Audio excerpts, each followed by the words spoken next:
Bom dia, segundo ano. Hoje nós vamos falar sobre geometria molecular. O que é a geometria? É o estudo do formato da molécula, tá? Só para a gente entender qual que é o formato da molécula. Porque a gente não pode só pegar os átomos e jogar. Pronto, eu joguei, amontei tudo de um qualquer jeito. Não, porque como os átomos têm uma eletrosfera cheia de elétrons de carga negativa, qual que é a tendência dos elétrons, a não ser aqueles que estão ligados diretamente um ao outro, né? Tipo, se um é muito eletronegativo e o outro é muito eletropositivo, eles vão ficar juntos. Mas caso não, eles estejam na mesma molécula, mas eles sejam parecidos, têm a mesma eletronegatividade, eles querem ficar separados. Porque os opostos se atraem, os iguais se repelem, certo? Então vamos lá. Primeiro vamos falar da primeira geometria molecular, que é a linear. Ela ocorre em duas circunstâncias: moléculas diatômicas ou moléculas triatômicas. Diatômicas, 2 átomos ligados. Triatômicas, 3 átomos ligados. Tranquilo. A geometria linear, quando ela é triatômica, o que acontece? Eu tenho um átomo no meio, é chamado de o átomo central. Né? Esse átomo central ele está ligado a outros dois, dos dois lados. Por exemplo, o dióxido de carbono, CO2.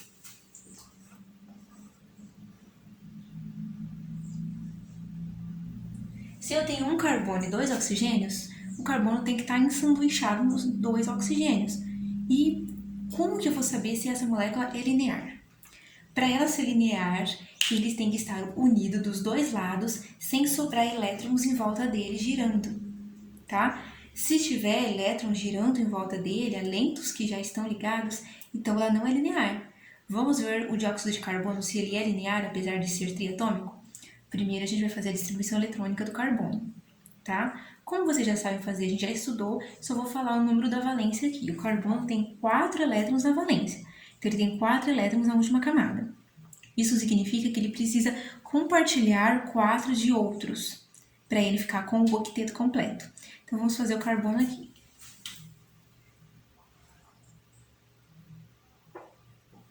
Aqui os 4 da valência. Mas quando ele está unido ao oxigênio, aos 2 oxigênios, os elétrons não ficam nessa posição. Por quê? Porque o oxigênio está perto. Então, olha o que o oxigênio está fazendo, ó, com os elétrons dele.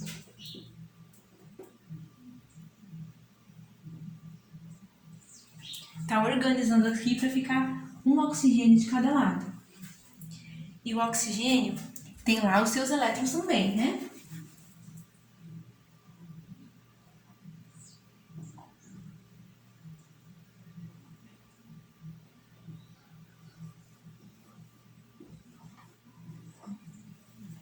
Então, o oxigênio está ligado com o carbono, não está deixando nenhum elétron solto no carbono, e isso faz da molécula de dióxido de carbono ou gás carbônico ser uma molécula linear.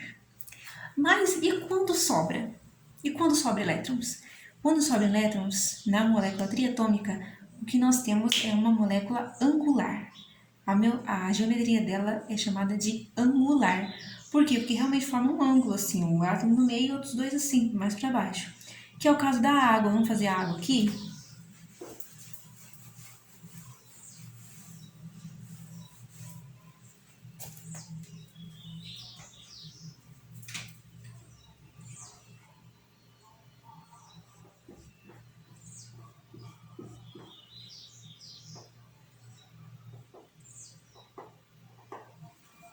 Aqui nós temos uma molécula de água.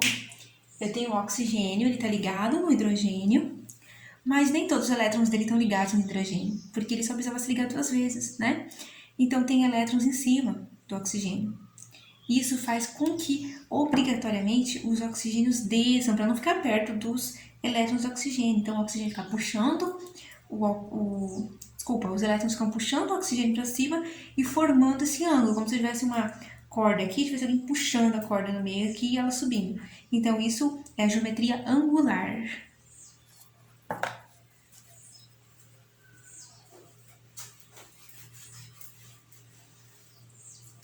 O outro caso de geometria é trigonal.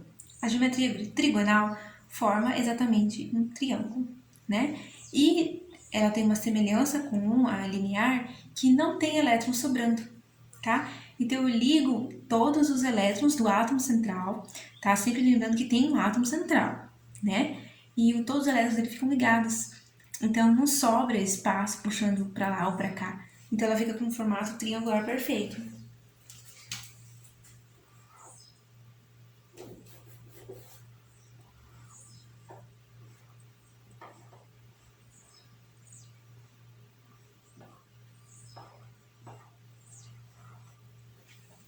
Aqui eu tenho um carbono, ele tá ligado 4 vezes, como tem que ser. 1, 2, 3, 4.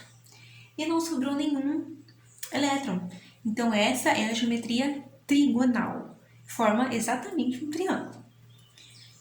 Mas e se eu tiver um átomo central ligado a outros 3, como esse, só que estiver sobrando elétrons sem se ligar? Então, eu vou ter uma geometria piramidal. Por quê? Porque vai ter exatamente o formato de uma pirâmide. Eu tenho um átomo aqui e outros átomos ligados nele mais para baixo. Porque na parte de cima dele tem elétrons puxando ele para cima. Que é o caso da molécula da amônia. Vamos fazer a molécula da amônia aqui?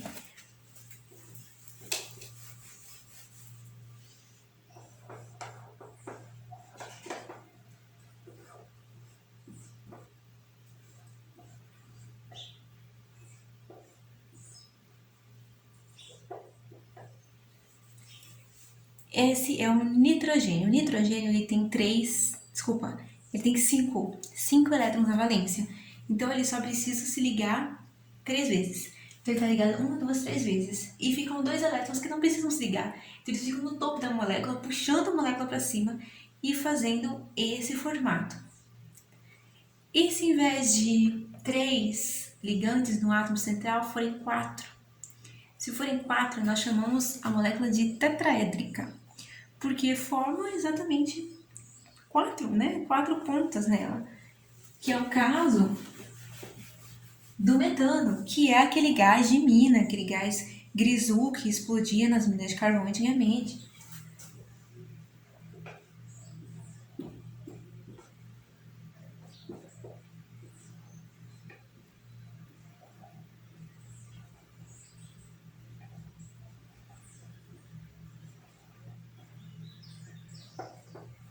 Esse é o gás grisul, né? Que é o gás de mina. Ele tem um carbono no meio ligado a 4 hidrogênios e não sobra elétrons sem se ligar. Isso é a geometria tetraédrica. Mas o que a gente precisa saber é que aqui no quadro eu desenho de forma plana, né? Planar. Mas o nosso mundo é tridimensional, né? O nosso mundo ele é tridimensional. Então, no caso da amônia, eu desenhei ela retinha aqui, né?